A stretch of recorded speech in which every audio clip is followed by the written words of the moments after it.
जिंदगी के इस तवील सफर में मैंने बेशुमार रास्ते बदले, कई ख्वाब देखे और बहुत से लम्हे गुजारे, मगर दिल को वो सुकून कहीं ना मिला,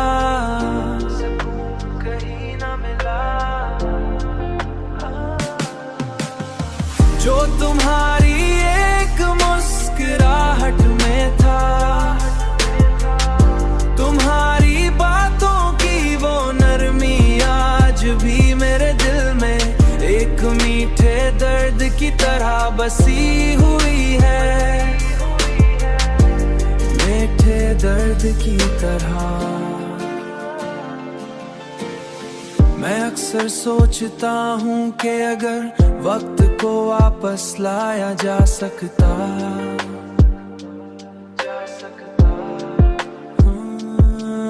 तू मैं उन्हीं लम्हों को हमेशा के लिए था जहाँ तुम मेरे रोकता, जहाँ तुम मेरे साथ थे। मगर हकीकत ये है कि वक्त कभी किसी के लिए नहीं रुकता,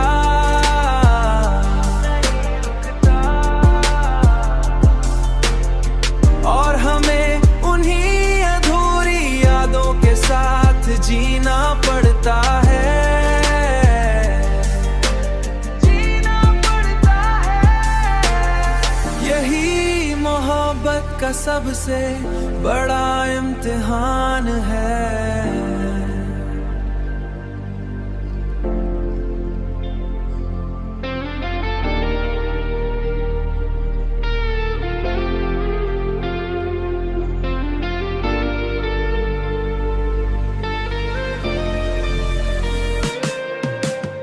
यही मोहब्बत का सबसे बड़ा